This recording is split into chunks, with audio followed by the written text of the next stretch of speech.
Bay Area Armenian Genocide Commemoration Committee, I would like to warmly welcome you all to St. Andrew Armenian Apostolic Church to commemorate the 107th anniversary of Armenian Genocide.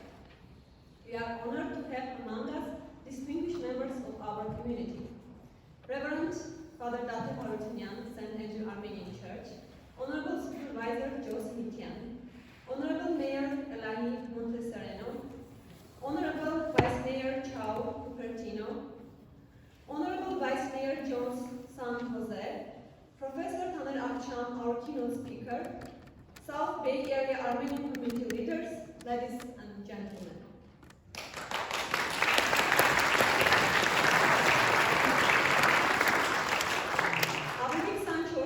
Ոչ միայն հայոց ցեղասպանության անմեղ զոհերի հիշատակի, այլ նաև մարդկության դեմ ուղղված ծանրագույն հանցագործության օր է։ Այս օրին մեր ժողովուրդը աշխարհի բոլոր անկյուններում ոգեկոչում է հայոց մեծ եղեռնի անմեղ զոհերի հիշատակը։ Now, we would like to start the evening by inviting Narek Grigoryan from the Commemoration and Chapter Scouts to perform the flag ceremony, followed by the American and Armenian anthems, performed on piano by Benjamin Chupa.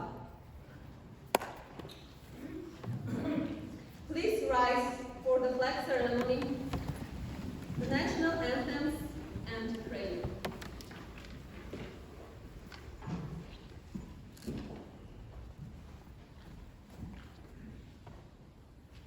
Ընթանքում պատրաստ, քայլ առաջ, on.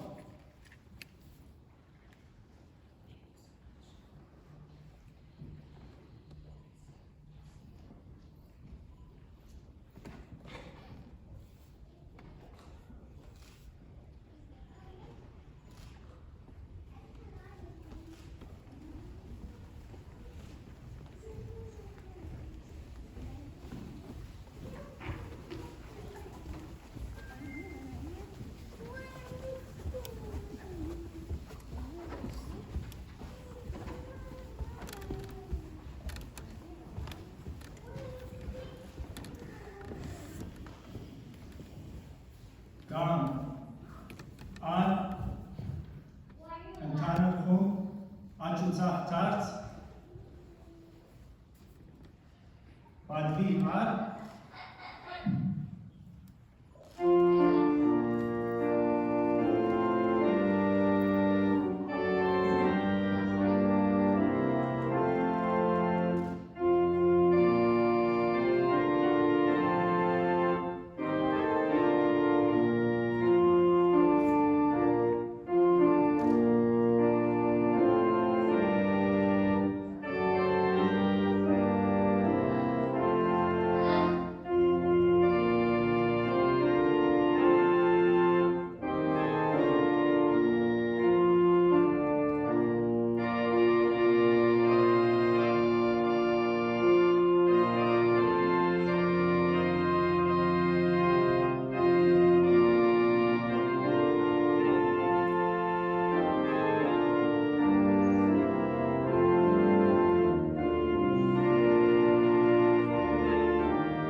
Ընտանիքում աճուցախ ծարց,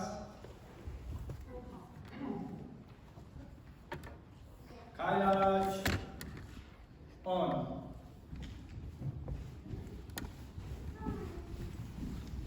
Are you marching?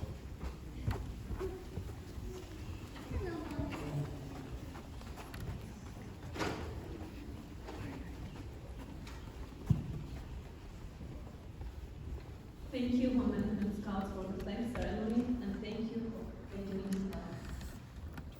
Now, I would like to invite our parish priest, Father Date Harutyunyan, for the opening prayer.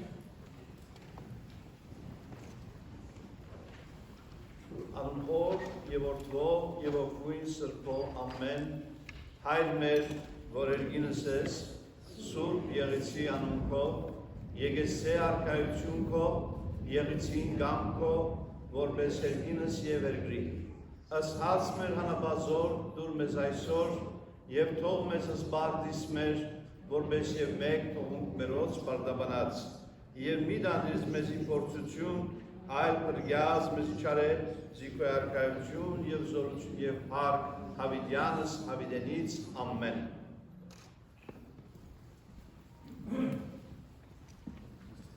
Thank you, dear.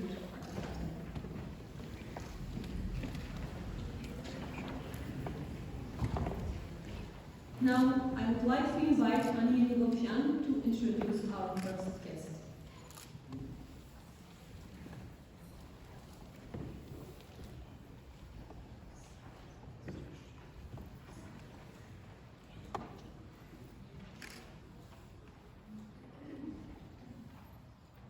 I have the honor of introducing to you our first guest this evening, Congressman Rokana, representing the 17th District located here in the Silicon Valley. Some background information about Representative Khanna. He was born in Philadelphia to immigrant parents who are from India. He has a bachelor's degree from University of Chicago, a law degree from Yale, and prior to serving in Congress, he taught at Stanford University, Santa Clara University, San Francisco State University, and he also worked as a lawyer specializing in intellectual property. He took several positions in the U.S. administration, among other things, as the Deputy Assistant Secretary at the U.S. Department of Commerce. He also served on the California Workforce Investment Board. He was elected to the U.S. Congress in 2016, currently in his third term. During his congressional career, he has focused on priorities at home, such as Medicare for all, debt-free college, and a new 21st century infrastructure. He speaks out on many issues such as big oil profiteering, affordable housing, fair wages, fair taxation, protecting our environment, and has sponsored and co-sponsored bills accordingly. He is remarkably honest, open-minded, and he's not fearful of engaging in ideas and open to having conversation with people he disagrees with, Democrat or Republican, something rare in today's political life. And he's also an author, and his latest book is Dignity in a Digital Age, Making Tech Work for All of Us. Congressman Khanna has served on multiple House committees and currently chairs the Oversight Subcommittee on Environment. He is a member of many caucuses, including the Congressional Armenian Caucus, which he signed on to immediately when we met with him back in 2017. In addition, Representative Khanna has co-sponsored bills and signed letters concerning priorities important to the American Armenian community. A few examples: he issued a 2020 public statement condemning Azerbaijan-Turkey attacks on Armenia and Artsakh. He supported a 2019 Spear Amendment to the Foreign Aid Bill calling for $40 million aid to Armenia. He co-sponsored the Artsakh Recognition Resolution, the resolution condemning the Azerbaijan-Turkey attacks, and a resolution calling on Azerbaijan to immediately release all prisoners of war and captured civilians. He signed the F-16 coalition letter to end sales of F-16s to Turkey, and just recently signed on to the Armenian Genocide Education Act.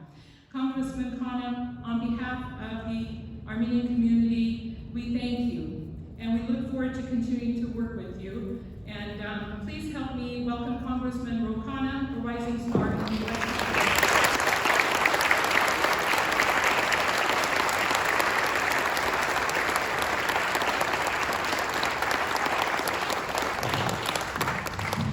you so much. The introduction took my whole speech. You was very, very kind. I'm very, very honored, so honored to be here with you today.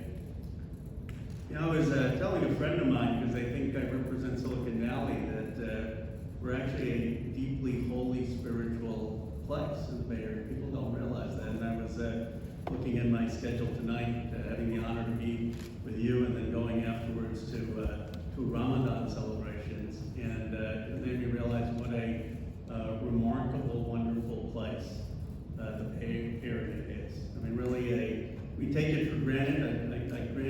I tell you, if you were in the United States Congress, you would not, because you would see there are people from many parts of the country that don't have the rich diversity and deep traditions that we do. I'm honored to be here to commemorate the memory of loss, and I have always been so moved by Elie Wiesel, the Nobel laureate, who wrote about memory, and it is a quote that has always stuck with me. Without memory, our existence would be barren and opaque, like a prison cell into which no light penetrates, like a tomb which rejects the living. It is memory that will save humanity. For me, hope without memory is like memory without hope. Just as man cannot live without dreams, he cannot live without hope. If dreams reflect the past, hope summons the future. Does this mean our future can be built on a rejection of the past?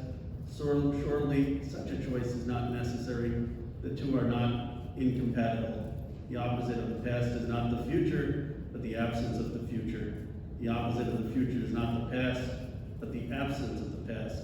The loss of one is equivalent to the sacrifice of the other.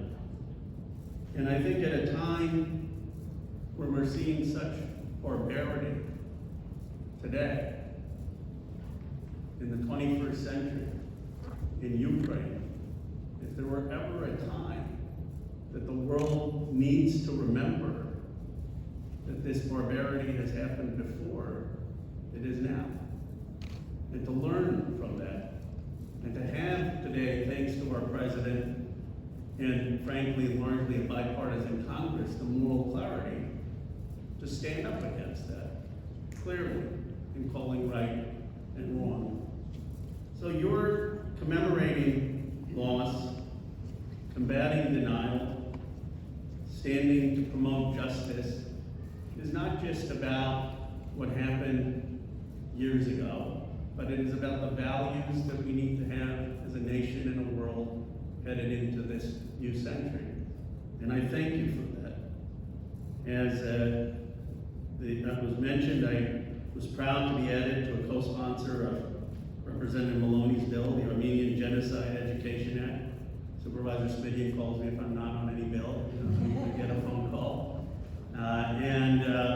It's an important thing. I mean, frankly, we should probably have an education act to teach history, period. The amount of our young folks who don't have sufficient knowledge of history is a bit concerning to me. But certainly we should be teaching about the consequences and costs of the Armenian genocide. And I was also pleased to sign a letter to the House Appropriations Committee requesting funding to strengthen the U.S.-Armenia strategic partnership. And building on this commemoration, I look forward to working with all of you. We're President of San Jose State. We've worked together many times. Look forward to working with you to create greater awareness of what happened and to strengthen the relationship. Let me end with this. I was out as I come back to the district. One of the things I like to do is go to the grocery stores and just talk to people. And Supervisor Smidian does this with his corner. You still do the corner thing? Sidewalks. And we were talking to folks. One teacher said, I'm only eating 2 eggs in the morning, not 3 eggs, because the price of eggs is too high. And there were real concerns. But one of the people said to me, Rob, I'm concerned about November, and I think the president is talking too much about Ukraine. And he needs to talk too much more about domestic issues. I don't think that's right. I I think that as Americans, yes, we have to care about what's happening at home, but we have a moral obligation to stand up for justice, to stand up for what's right, to make sure genocide and killing never happens again. And I certainly am proud of how this president has been handling that in Ukraine. Thank you for inviting me.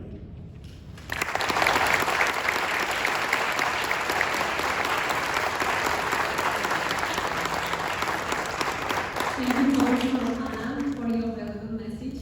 We know how busy you are, and we appreciate your participation today in our Armenian Genocide commemoration. Now, for the youth message, I would like to invite Karim Benigomshian. Karim Benigomshian grew up in the South Bay and has always been very engaged in its Armenian community and the South Bay community at large. Currently, she is an active member of the church choir and youth mentor in management, but also serves the Armenian community in several other capacities. She is equally invested in improving Santa Clara County through volunteerism, particularly providing food and basic necessities to those in need.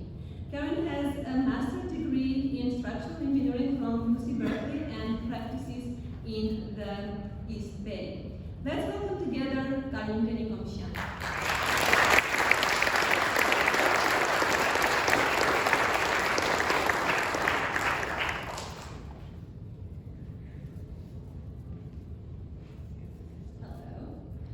Honorable Deputative, distinguished guests, and dear members of the community.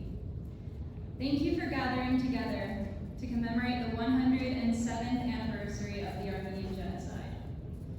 When I reflect on the significance of April 24th, I naturally think about how it came to be that I find myself, an Armenian, here in America speaking to all of you.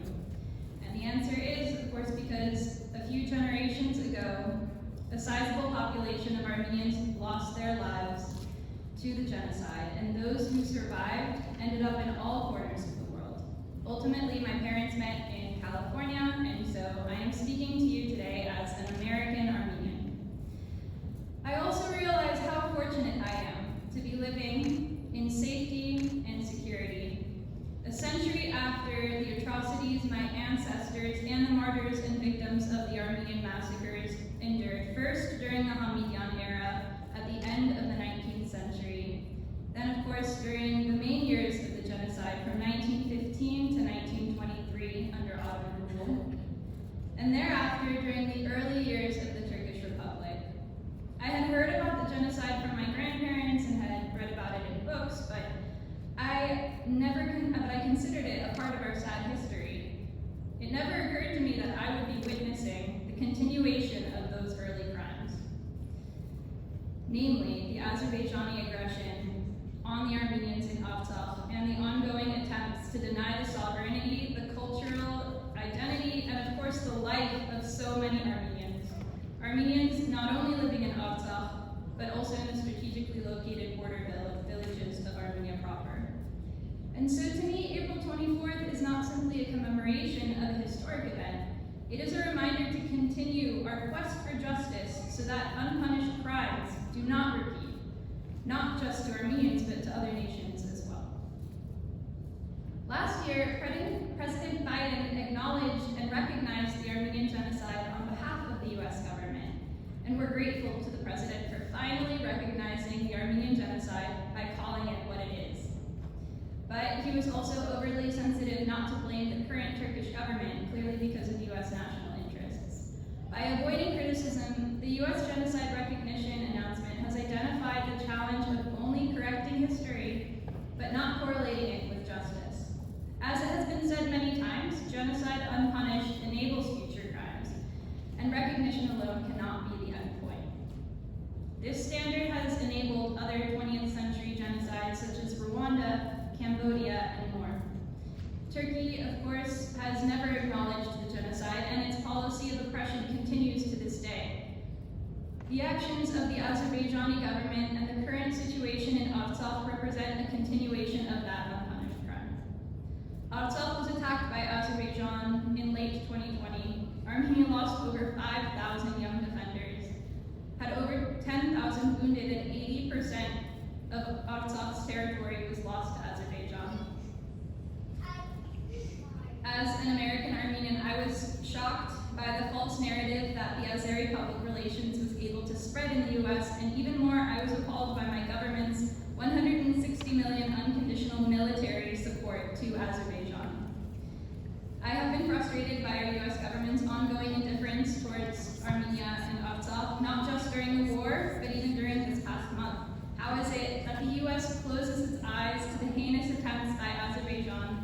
choke the population of Artsakh by blocking the only gas pipeline from Armenia to Artsakh, taking advantage while the world's attention is focused on the Ukraine war. And why would the US not show the interest in resolving this provoked humanitarian tragedy, keeping over 100,000 individuals without gas and electricity for almost 3 weeks in the midst of a winter with sub-zero temperatures? Why the double standard? This and other current events have made me realize that foreign policy, security priorities, and politics, and even human rights issues are not looked upon the world by the same prism, equal interests, or a similar value system. But this reality does not discourage me. It makes me realize how resolute we American Armenians have to be in order to influence our US national priorities. I am a proud American citizen. I grew up in Los Gatos, and I've lived my life like most Americans. I love community service and deeply care for the betterment of my community. But all along, I have also kept my Armenian identity, and I can honestly say that this duality has given me not only strength, but an advantage. I have a story to tell and an added experience to share, which brings me to my main message. As American Armenians, we have to be engaged both as US citizens as well as Armenians. For me, this interdependent engagement is the way to build our community, to build our future. The more successful we become, the better we help our community, our country, humanity in general, and concurrently Armenia and Artsakh. And yet, as Armenian Americans, we cannot be passive. We in the diaspora have to keep our diasporan communities vibrant, integrate our daily life with Armenian church, culture, and local community, and in addition to all of this, keep in touch with the developments in Armenia by visiting and helping with exchange there. I believe that through preservation of identity, culture, and faith, we fight back against genocide and justice and also enrich our community. This means actively participating in our church, civic, political, sports, scouting, and cultural organizations. And at a basic level, it means learning recipes from our grandparents, singing folk songs, dancing traditional Armenian shulchbad, learning as many Armenian words as we can, and attending weekly Armenian language school, and becoming champions for genocide education in high school, college, and beyond. It also means teaching what we know to others, especially those younger than us. And we also need to ask our elders to share their stories and learn all they have to teach us. Such acts should become a basic family and community habit, and those small acts will have great significance. When religion, language, and culture survive, our future has no limits. The genocide was 107 years ago, but we are here in California thriving as individuals. The Armenian nation, however, is facing existential challenges, and that is why each of us has a responsibility to remain attached to our faith, Armenian values, and priorities. This is what our forefathers have done for the past 2,000 years, and that is what we, our generation, should aim for. Regardless of current setbacks, we need to be committed in the long run. As I close, I want to ask each of you to reflect on the following. What will you do? Even if it's just one thing, how will you help support our community? Սիրելիներ, ես կխնդրեմ, որ մեզ ամեն մեկս բարդականություն ստանցնե մեր ապակայի նկատմամբ, այսօր եւ ամեն օր աշխատենք մեր բոլոր սիրտով, հոգով եւ ուժով, որպեսզի կարենանք հայությունը եւ Հայաստանը զորացնել։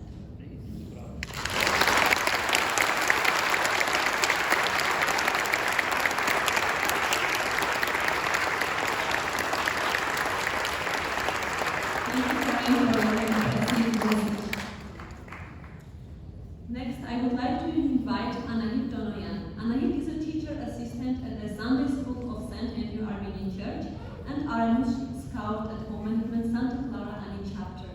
She will recite a poem called Getir Knamia by Moshe Ishani.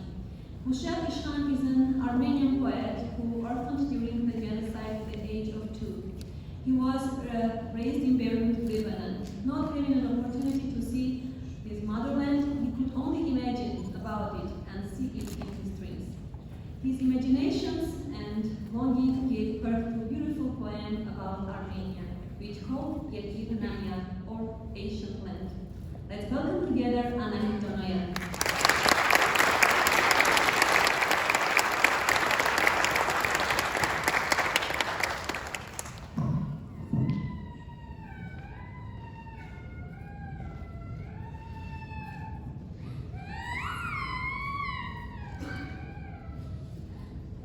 Երկիր խնամյա, երկիր հայրենիա, ոչ մի աստղ պայծառ և ոչ մի լուսին քո հավերժական հմայքը չունեն, լեռներից այն կողմ, ամպերից անդին։ Որքան էլ քեզնից ես սուրամ հեռու, որքան էլ օտար հողերում լինեմ, անհունության մեջ միջոցին թափուր, ես քեզ կորոնեմ, հայրենի իմ տուն։ Դու առաջին սեր և վերջին կարոտ, հուշերի նավակ, ուրախ ու ցավոտ։ Շղթերիս վրա կմնաս միշտ դու, մայրական համբույր իմ կարոտ տխուր։ Երկիր հնամյա, երկիր պապենի, քո ոգուց շաղված լեզու մայրենի, քո ոգուց բուսած տենչանք ու կարոտ, ինչ եմ առանց քեզ, միայն Անտոնի։ Անբամած ձմեռ, թե պայծառ գարուն, արցունքի հովիտ կամ դրախտավայր,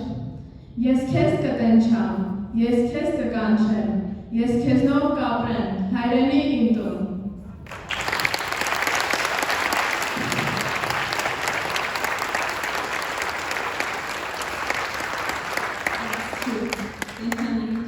So beautiful.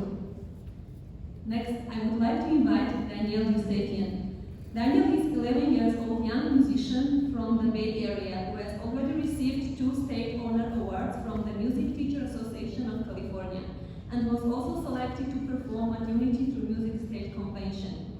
He recently took first place and grand award at the San Mateo Piano competition. Daniel will perform Elegy by Arno Babajanian, written on the occasion of the death of Aram Khachaturian, and he is dedicated to his memory.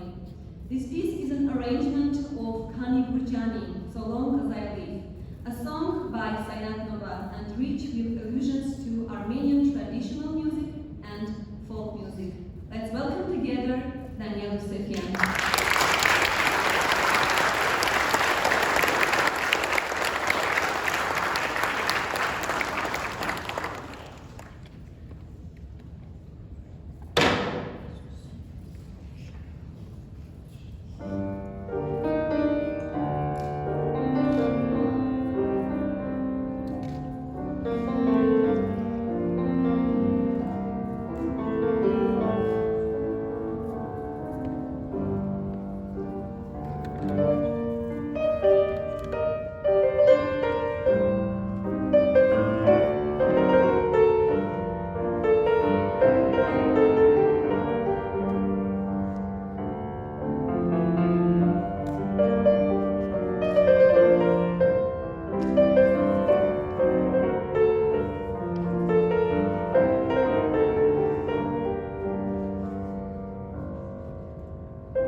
I would like to introduce our keynote speaker of the evening, Professor Taner Akçam.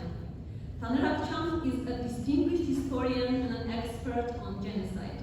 Professor Taner Akçam was recently selected as an inaugural director of UCLS, the Promise Armenian Institute, where he will establish a new research program. For many years, Akçam has held the Robert Aram, Marine, Galustian, and Stefan and Marian Luger Endel Chair of Armenian Genocide Studies at Clark University. Akçam grew up in Turkey, where he was imprisoned for editing a political publication and was subsequently adopted as a prisoner of conscience by Amnesty International in 1976. Akçam later received political asylum in Germany. In 1988, Akçam started working as a research scientist in sociology at the Hamburg Institute for Social Research. In 1996, he received his doctorate from the University of Hanover with a dissertation on Turkish national movement and the Armenian genocide against the background of the military tribunals in Istanbul between 1919 and 1922. Akçam is widely recognized as one of the first Turkish scholars to write extensively on the Ottoman-Turkish genocide of the Armenian in the early 20th century. He is the author of more than 10 scholarly works, as well as numerous articles in Turkish, German, and English on Armenian genocide and Turkish nationalism. His most known books are A Shameful Act, The Armenian Genocide, and The Question of Turkish Responsibility, which received the Minnesota Book Award for General Nonfiction in 2007.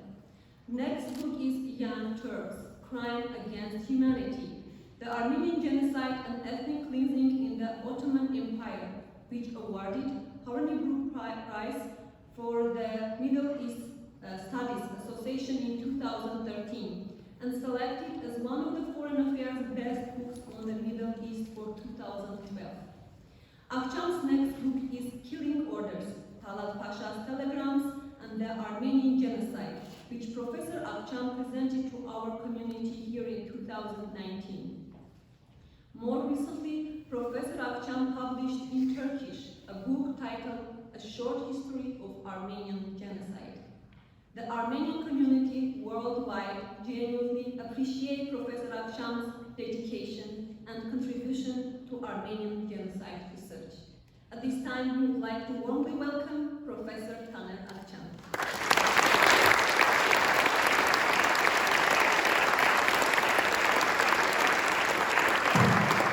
Thank you so much for this warm introduction, and good afternoon or evening. Thank you, the organizing committee, inviting me, and it is really a great honor for me to be here on the commemoration of Armenian genocide. When I discussed what I should talk about, and we came to the conclusion that I should talk an important topic. It is the need or necessity for a new conversation here in this country on Armenian genocide. The question I would like to ask you here is very simple. As we all know, President Biden has recognized the Armenian genocide. So, that is a good thing, you say, and now that he's acknowledged it, and what of it? Has anything changed? And if in fact nothing has changed, why hasn't it changed? And if nothing has changed, why was so much effort put into making it happen? So then, what does have to be done? We could go on forever asking questions like this. There is a much more dramatic dimension of the matter. We were all certain that the recognition of Armenian genocide by the US government would be the end all and be all for diaspora Armenians. I would even go further and suggest that the outstanding issues of recognition was one of the central components of Armenian diaspora identity. For decades, the Armenian diaspora defined itself through this concern, and demand for recognition was like a glue holding the diaspora together. And now, with the attainment of the goal, what is to become of this central component? What, if anything, will replace it as a rallying cry and as a defining definer of Armenian identity outside of Armenia? These are serious questions that demand an answer. What I hope is to ask these questions and to embark on a protracted conversation on this subject. Frankly, I have already answered to these questions, and even more importantly, I want to listen to your responses in coming months and so on, and if possible today here also. Thus, the title of my talk is The Need for a New Conversation. The first issue that I would like to touch upon here is this.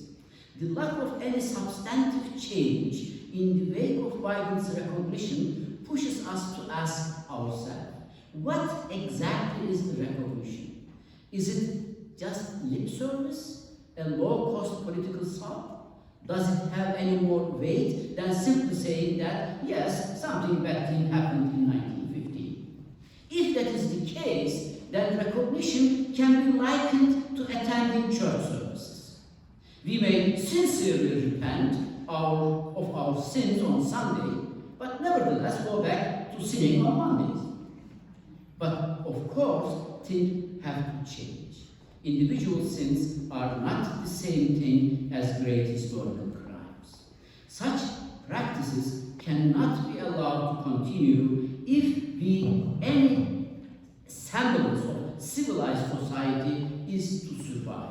And the recognition of Armenian historic injustices should be accompanied by consequences. But what are these consequences? And from whence will come the impetus to move in this direction? The question lends itself to a variety of answers. One of possible responses lies in the complex logic of international relations. Nation-states operates from the starting point of national interest and security concerns, and they work within the military and financial means available to them to secure for themselves the most favorable result from within wild and anarchic conditions of the international relations. And you can well imagine that the Armenian genocide and the question as to whether its recognition by enough other powers will ultimately pressure Turkey to acknowledge the genocide itself do not receive much attention in these days and complicated and changing relations. Republic of Armenia may have been the only country with the ability to bring the subject to the public agenda, but it has little leverage to press its case, and its combination of political and military weakness and precarious geopolitical position puts its very existence at risk today. But let us leave aside the world of international relations for a moment and to seek elsewhere for the reasons that Biden's recognition of genocide will not change a thing. There is a misconception regarding both denial and recognition.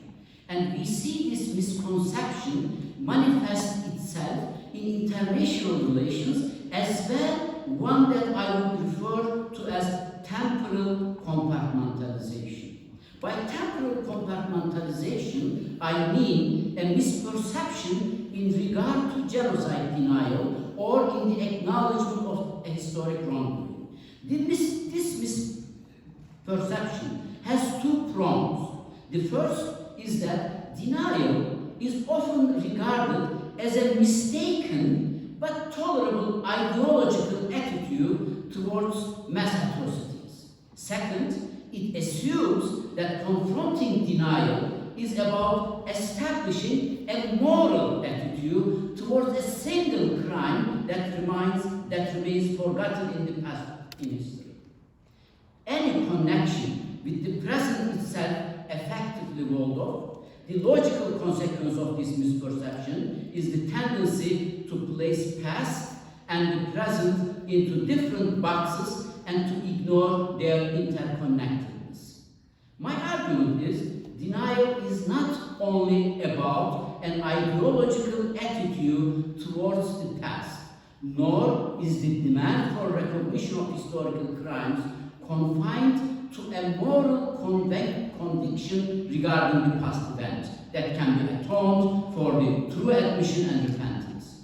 It is impossible to detach the phenomenon of denial from contemporary political problems. Denialism is a structure, an intellectual framework that cannot be limited to past atrocities. Instead, denialism has produced and continues to foster policies in the present day, and correspondingly, the repercussions of recognition will not and must not be confined to our understanding of the past. It must have practical results in the present. In this sense, it would be appropriate and reasonable to compare Turkish denialism, for instance, with the racist apartheid regime in South Africa, or racism and slavery here in the United States.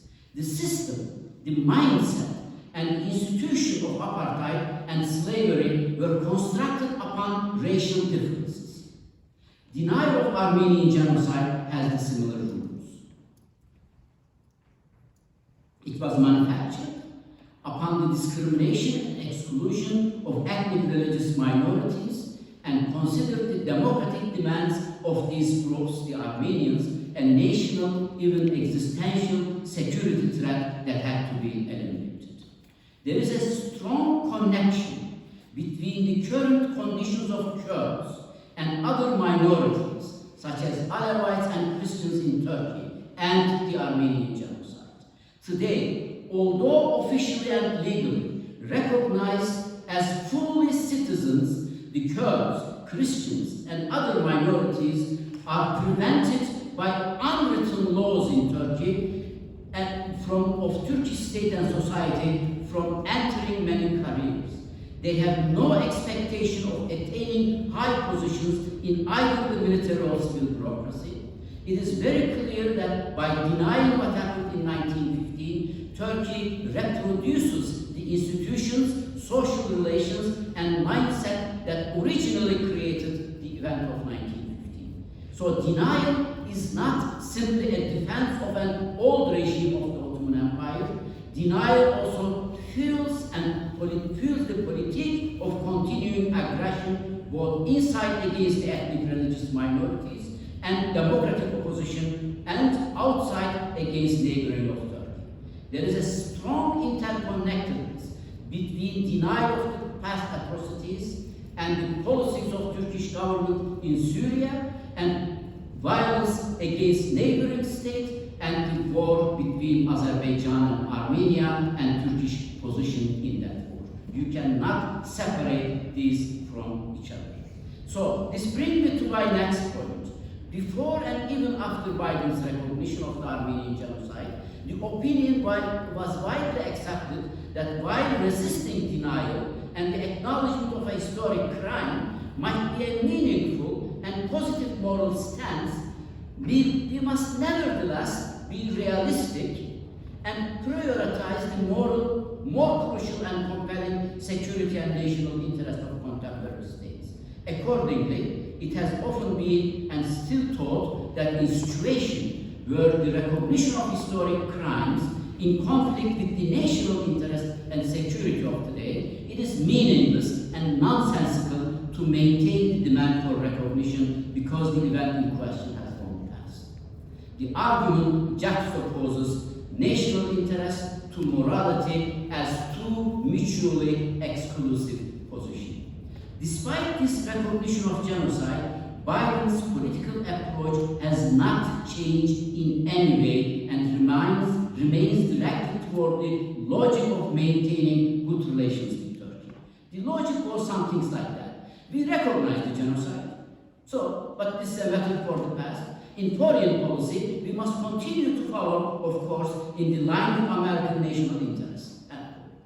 And in other words, all of the arguments ever used for not recognizing the Armenian genocide remain valid today. In my opinion, this logic has to change. Why should it? My reasoning is very simple.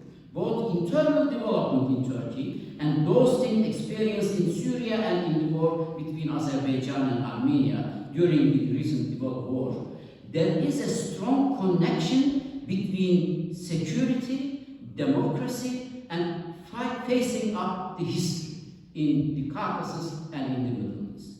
Even a passing glance at the region makes it clear that historical injustices and persistent denial of them remain a major obstacle not for the democratization of the region, but also for the establishment of stable relations between different ethnic groups. You cannot solve any problem in the region today without first addressing the historic wrongs that have been committed, because history is not something in the past. In the Middle East and Caucasus, the past is the present.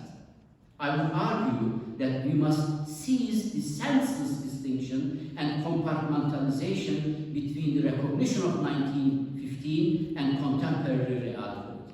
If democracy, peace, and security are truly the objectives, the end goal of the West's policy towards the Middle East and the Caucasus, then the current approach towards foreign policy must change.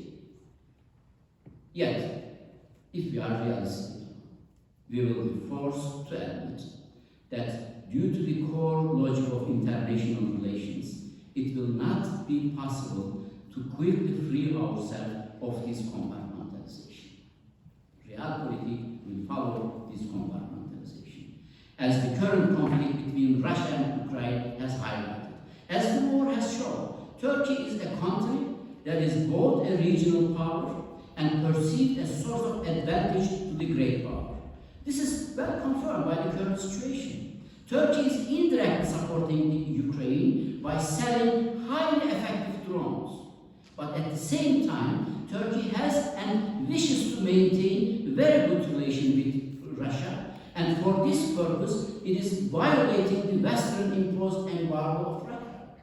It is interesting to note here that neither Russia nor America or Europe is particularly uncomfortable with Turkey's role. Turkey's role on both sides. They even encourage Turkey to play this role. And for this reason, neither the United States nor Europe believe that it is either realistic or practical to pressure Turkey to acknowledge the genocide.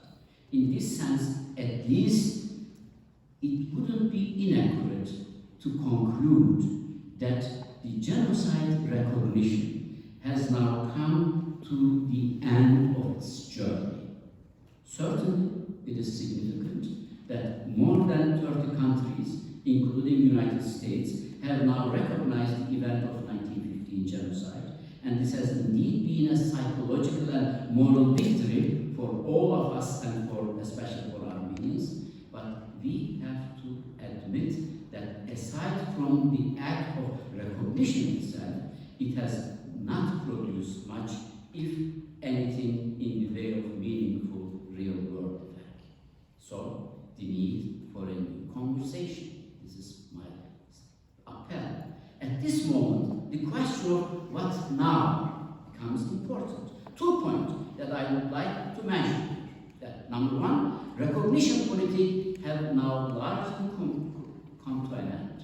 2, the demands of international relations make highly unlikely the appearance of a foreign political trend that would pressure Turkey to acknowledge the genocide. So, we have to talk about it. Where should we go from here? 2 quick observations I might make in this regard.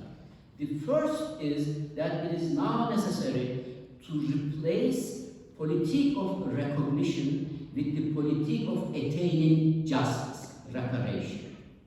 The second is that, despite the relationship between attaining justice, reparation for the losses of 1915 and foreign policy, there is an interconnectedness between them, any effort to reparation should be considered within the sphere of American domestic politics. My argument is we should think on the reparation question as a domestic American political problem, and I will explain why.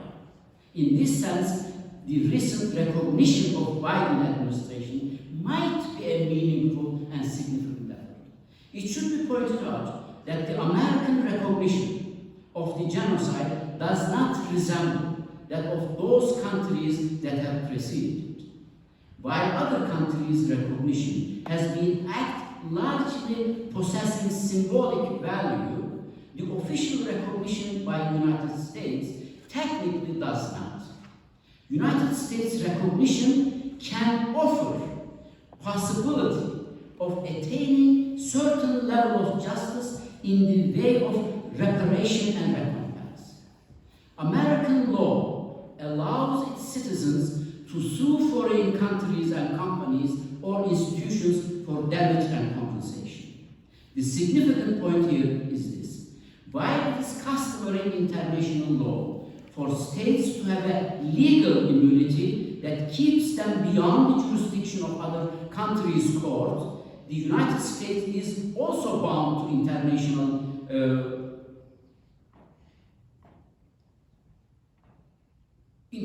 understanding, and the Foreign Sovereign Immunity Act of 1976, FSIA, prevent foreign countries or their affiliated institutions from being taken to court and sued. These countries are thus theoretically under the relevant legal protection. But some exceptions do exist, and they are of direct relevance to our topic at hand. One of these exceptions relates to crime against humanity. Countries and their associated institutions that are seen to have been involved in crime against humanity, such as genocide, can be taken to trial in US courts. But in order for this to occur, it is necessary for the federal government to first recognize that such a crime has been committed. This fact has historically stood as a serious obstacle in cases concerning the Armenian genocide and even result in their being thrown out of the court. This was the reason why all lawsuits in California failed. But now, with official genocide recognition coming from both Congress and the White House, this obstacle may have been removed. I say may, because it remains to be seen whether congressional recognition alone can be legally binding. This is the crucial point. Within the American legal system, the recognition of crimes as a crime against humanity is not itself sufficient to open a case. Rather, two preconditions must be also met. In the case under discussion, the Armenian genocide here, however, we can confidently say that they have been met. The first precondition is that it is necessary to show that the target of the suit, be a state or institution, was both involved in the perpetration of the crime, involved in the perpetration of a crime, and obtaining some economic or financial benefit therefrom. And the second precondition is the necessity of showing that the institution in question had commercial relation with the United States. Both the Republic of Turkey and its affiliated institution fall into this category. Without doubt, these institutions can be taken to trial here in the United States. While working to prepare such cases as I have suggested, the various cases from the Holocaust and the debate over reparations for slavery should be our guides. We must learn, this is my appell, this is my suggestion. We must learn from the Jewish experience in preparing cases for the recovering of lost and stolen properties.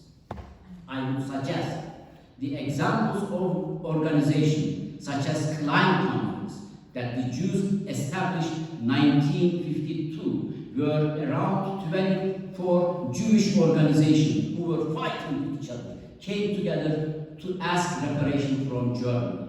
And Armenian, there are so many different Armenian organizations, and they have good relation, bad relation with each other. But they should all come together and establish an institution to claim reparation from Turkey. This is what has to be done. And or the other organization, the World Jewish Restitution Organization, established after the collapse of Soviet Union. These are the models for the formation of similar Armenian organizations. As mentioned, the reparation debate is important and may give us some new ideas and open new horizons for approaching the subject massive communal material loss and how to recover. Indeed, the concept of reparation and possibilities it suggests must be employed, but all of these must be studied and understood within the context of American domestic politics. In this sense, the survivors of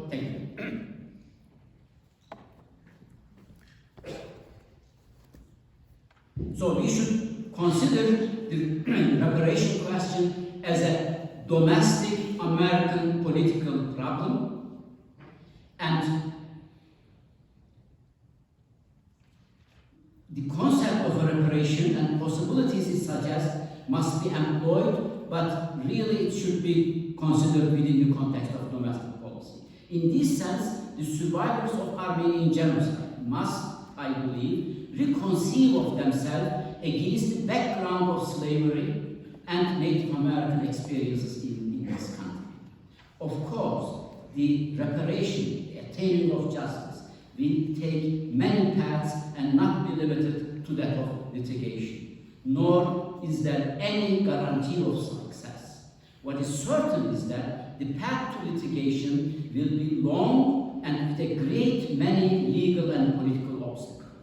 Nevertheless, we must always bear in mind that the campaign for recognition continued for decades before finally achieving success, and we must be prepared for a struggle no shorter and no less arduous than that. Thank you very much for listening.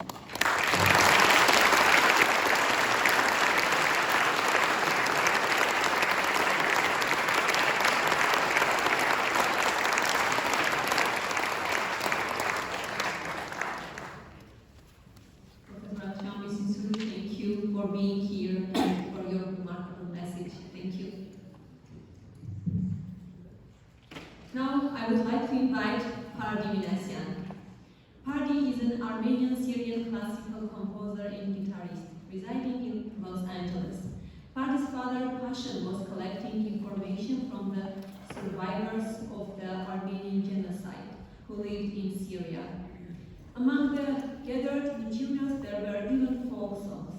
Now, after all these years, Pardi is working on guitar arrangements and transcriptions of Armenian folk songs from her father's collection.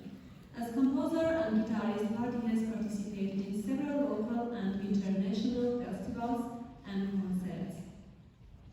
Today, Pardi will perform Karuna by the father of Armenian musicology, Komitas Artapet. This song is a very powerful aspect of Armenian culture about the Armenian massacres. Karuna, which means it's spring, a time that should bring flourishment and growth, but there was snow instead. This snow is metaphorical and represents the cold and bitter nature of the massacres during a time that is usually celebrated for bringing flowers and warm weather. Later, Parush Sebak wrote the poem Hovan Jivernatan, based on the words of this song. This arrangement for solo guitar is by Van Alajanyan, where Pardi will mix it with a couple of sentences from Parush Sebak's poem as well. Let's welcome together Pardi Minasyan.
Thank you, Party. What an amazing performance.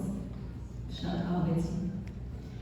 Now I would like to invite Alin Barsimyan to read a proclamation from Assembly Member Ivan Lo.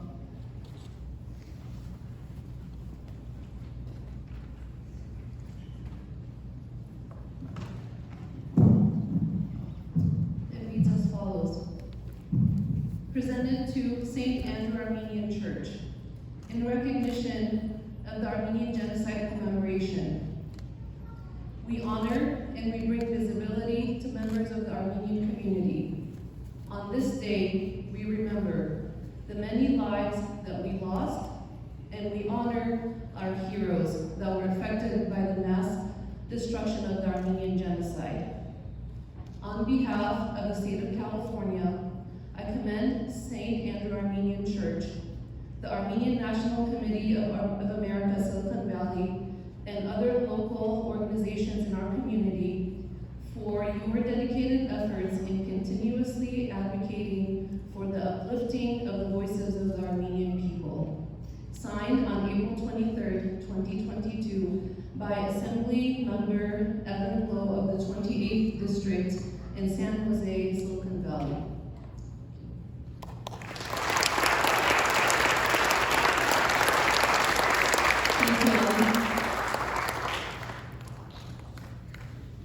Next, I would like to introduce Santa Clara Board of Supervisor Joe Simitian. Supervisor Simitian, a member of our St. Andrew family, a true and dedicated public servant. He doesn't just make promises, rather, he takes action that makes our community better. Simitian received his bachelor degree from the Colorado College. He also holds a master's in international policy studies from Stanford University, a master in city planning from UC Berkeley, and a law degree from UC Berkeley Bolt Hall. Joe Simitian has served as the president of Palo Alto School Board, mayor of Palo Alto, state assembly mayor, and California state senator, and for many years a member and past president of the Santa Clara County Board of Supervisors. He has contributed tremendously to making our community a better place to live with a focus on health and safety, education, housing, environment, to only name a few areas of focus of his work. As busy as he is, he remains very accessible to his community, attending community events, hosting sidewalk office hours, and holding informative town hall meetings. In addition, he has always championed our American Armenian priorities. Supervisor Simitian has visited both Armenia and Artsakh. He has co-sponsored Assembly and Senate pro-Armenian bills. Thanks to Supervisor Simitian, while he was a member of the California State Senate and Assembly, our local home management and scouts participated in opening the Armenian Genocide Remembrance Day programs in both the Senate and Assembly chambers of the Sacramento State Capitol, with a flag ceremony carrying the American flag, California state flag, and the Armenian flag. Each year, Supervisor Simitian, along with the Santa Clara County Board of Supervisors, present a proclamation declaring April 24th as Armenian Genocide Remembrance Day. He is a friend of our community, a statesman. Please join me in welcoming Supervisor Simitian.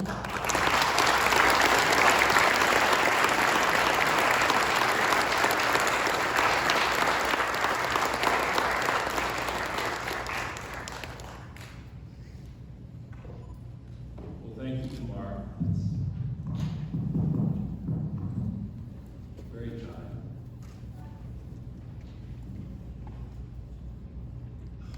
I am moved each year on this occasion. Thank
It's hard to know as an elected official what you can bring to a conversation like this, what you can add. I cannot bring a clerical voice, Father Duttev.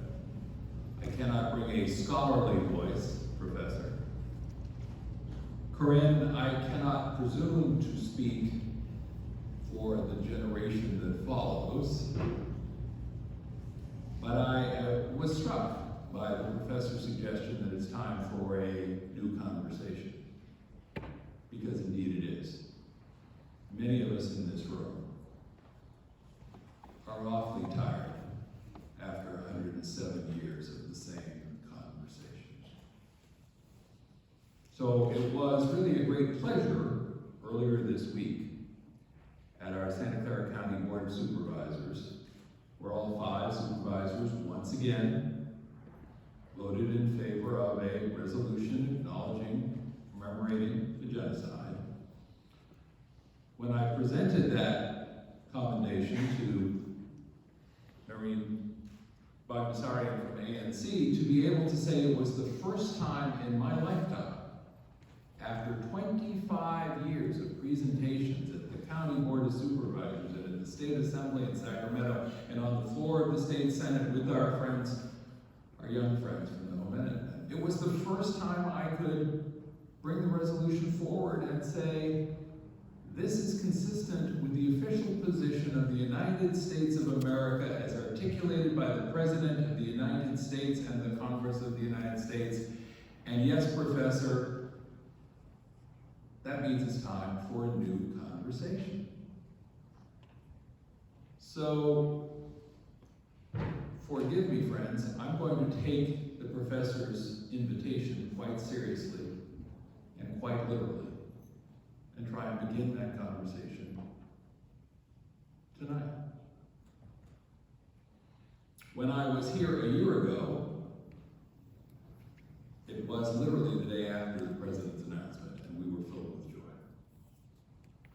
And our friend Congresswoman Anna Eshoo was here, and we hugged. And I saw a few tears. Mostly I saw broad smiles that finally that moment had come. And I chose to use my time last year to talk a little bit about, I'll be a little less eloquent than the professor, to talk about the so what of that recognition. What does it mean? Why is it important? And I offered a half dozen thoughts. But in light of the hour, I will offer just one tonight. And that is, as I said just earlier this week in the presentation at our Board of Supervisors, the recognition is important, if for no other reason, and because it's the truth, which is why it matters so much. Because it's the truth. Because it's just a single word. But when we say it was a genocide, we say that knowing that's what it was. That's the truth.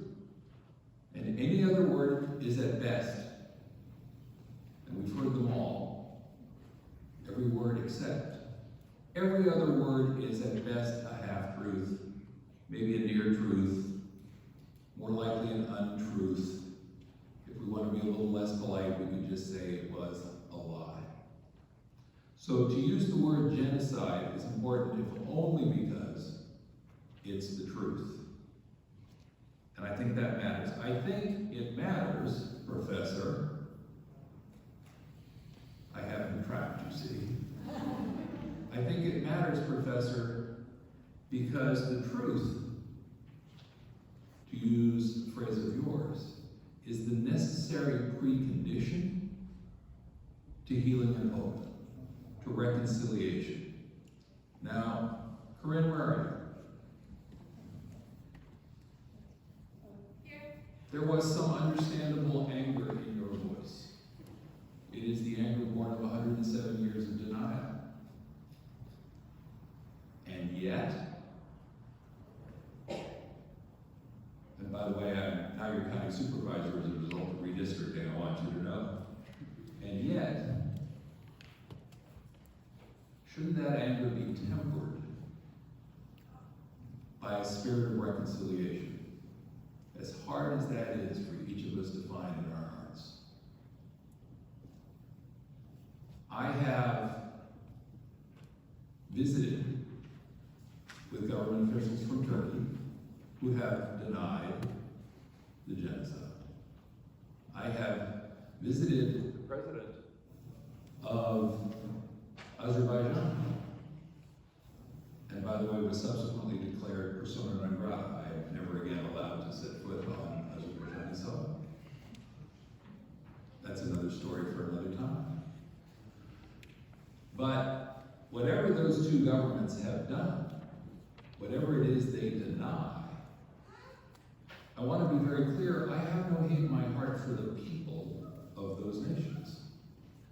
And I would hope that as we commemorate our great tragedy of 107 years ago, we walk out of the church today with no hate in our heart, but with the hope that one day, someday, not anytime soon,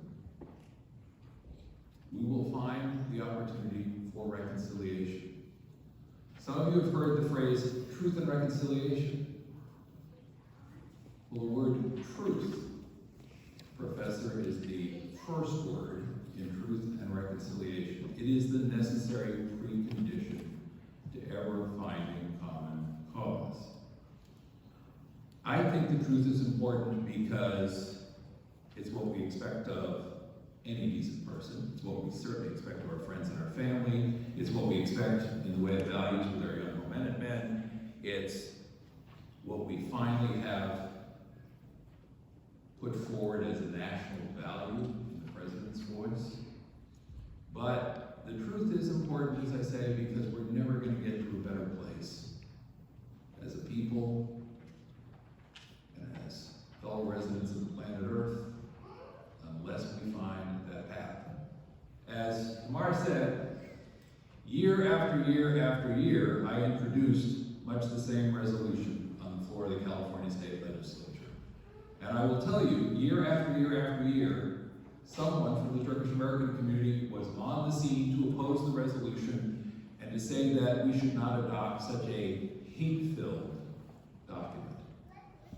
And so I asked them to read the document that we had on the floor of the California State Legislature, because the document that my colleagues and I had drafted had no words of hate.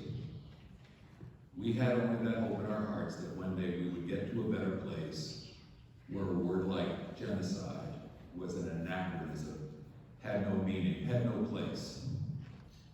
And in fact, there were times when even some of my friends in the community wondered about the reference to those too few righteous Turks and Kurds who gave comfort and solace to our grandparents and great-grandparents. They were too few in number, but they need to be acknowledged.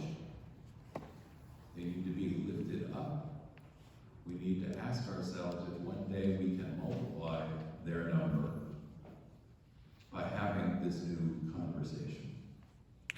So let us hope that the one word, the word genocide, the acknowledgement of the truth, will be what we want it to be. If you are looking over my shoulder, you see the words from the book of John. Earlier in the book of John, John 8:32, the words are very familiar. You shall know the truth, and the truth shall make you free. Let us hope that that is so. It's the Armenian genocide. It's the truth. Lord, have mercy, and thank you for including me today.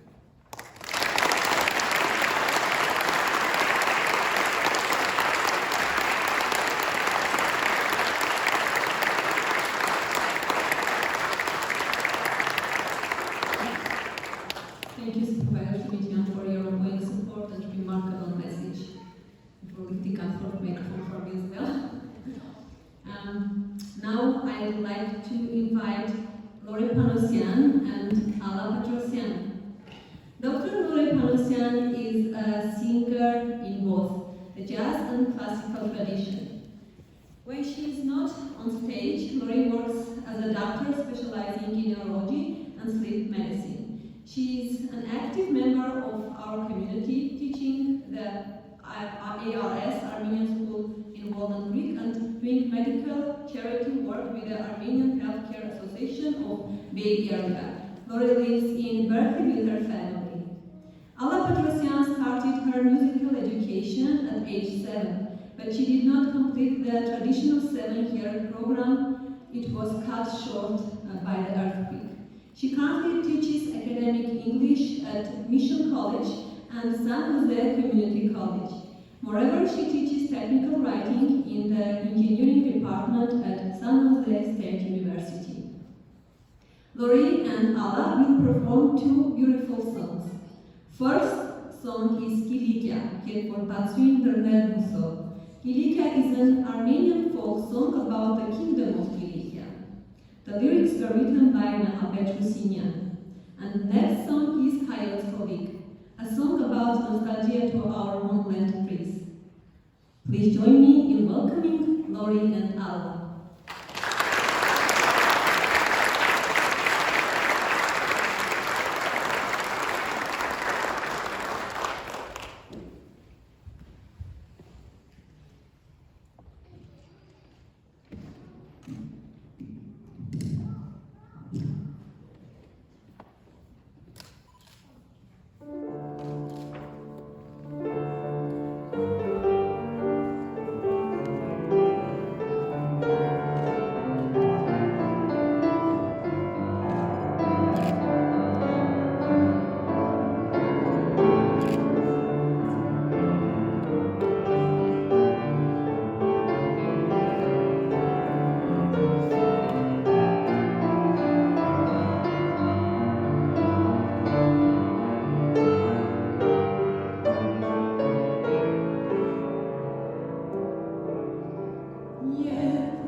Thank you, Alan, Lorraine. Now I would like to invite Vice Mayor of Cupertino to read the proclamation.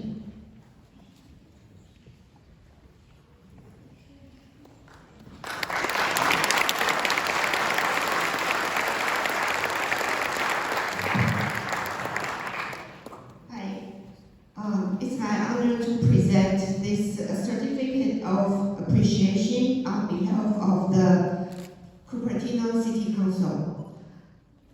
This is appreciation for holding the Armenian Genocide Commemoration on this date to help ensure mutual respect and humane treatment for everyone. I'd like to say that it's really my honor to be here today, to know that so many Armenian Americans have called Cupertino home. And it's a surprise to find such a lovely church that's in the heart of Cupertino. And I think today I'm touched by what we are remembering here. After 107 years, it's the survivors of genocide, and all of you, that's a lot of effort of the many generations to keep this memory among us. And after so many denial, and you just kept it going, and now we are able to hear this beautiful music and this beautiful speech is because of all of you. Your entire community has made this stronger and prettier, and your culture really is going strong. So I'm so happy. I hope that you, Cupertino City and the Armenian community, could have more joint events together. Thank you.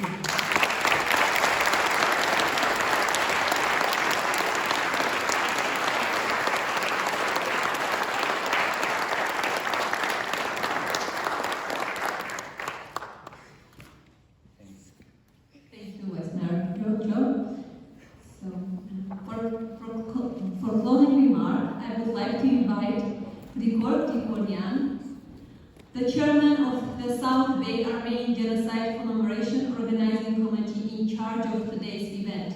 Grigor is an active member of St. Andrew Armenian Church, and he is currently an executive member of Home Management Ani Chapter. Record, please.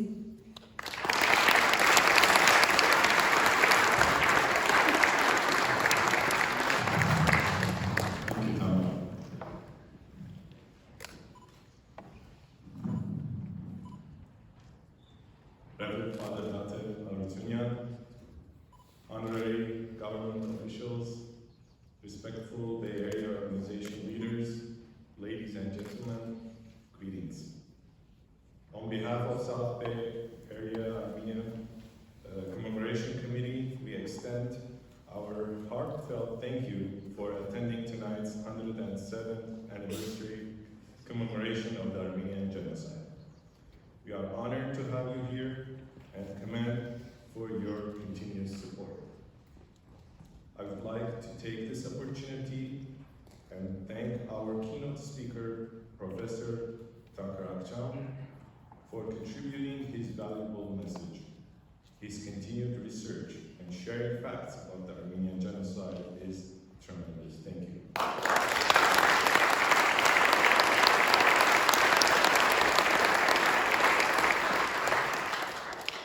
Thank you, Supervisor Joe Smintian, for your dedication. Thank you to all participants in our program tonight, the Armenian Army Scouts who completed the flag ceremony, the poem reciter, youth remarks, our singers and musicians.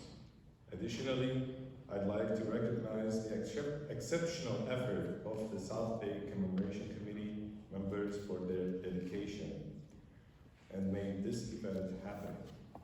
And last but not least, thank you to our MC, Tama Grigorian, for remarkable work.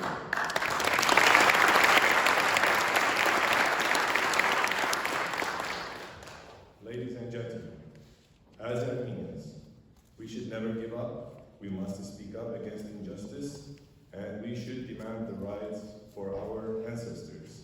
We have contributed a large portion to humanity's scarcity of having brilliant minds, being inventors and innovators, scientists and educators, musicians, artists and athletes, and as grandchildren of genocide survivors, we continue to make the world a better place.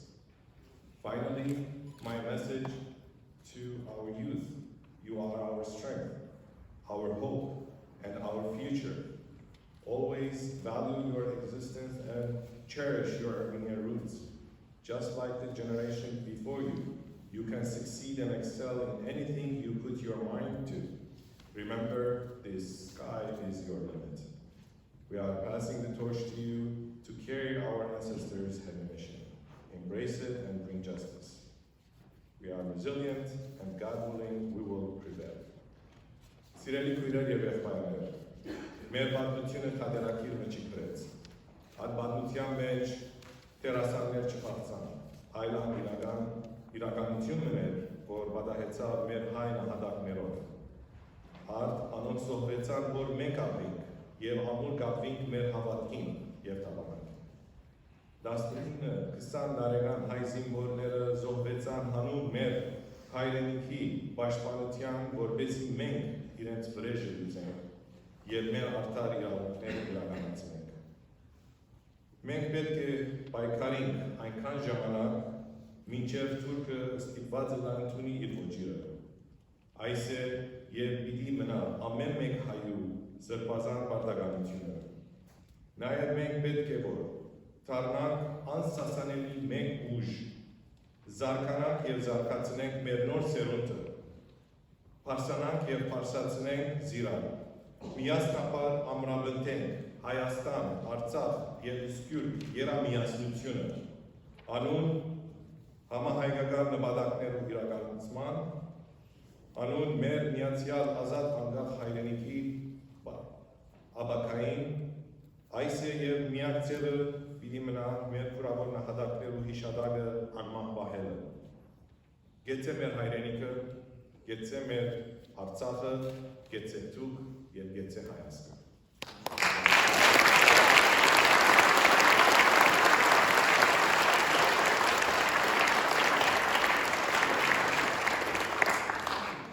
Please let's follow Father